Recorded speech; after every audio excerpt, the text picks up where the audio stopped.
spending bill an abomination, as Elon Musk What says? specific area do you think Elon characterized as an abomination? Let's peel back the layers of the onion. So what was? Well, he's talking specifically about spending and the deficit widening and the debt. Which specific? Well, the only reason I asked that is he also talked about the tax credits. So there's a variety of different ones. So Do you think he's being self-serving?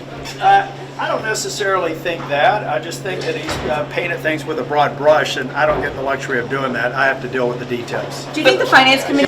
Sometimes CBO's right, sometimes they're wrong.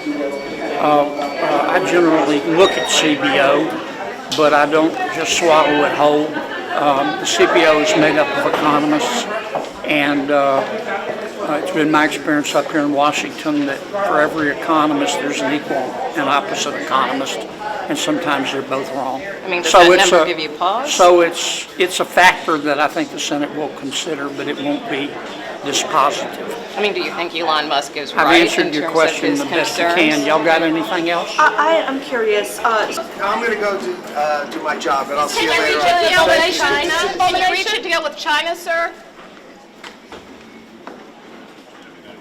I agree with a lot of what the White House has done. I disagree with other parts.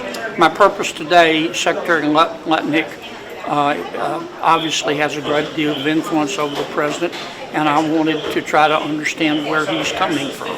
Can you say I'm very concerned surprised he's not familiar with the major questions. I mean, it was he just lost in court, and it's a central part of the decision. And it's going to really impact trade policy. And that's why I asked him about it. Did you feel like you got more clarity from him in that process in your questioning, clarity about what the goal of the administration is? Not especially. Okay. Thank you, Senator.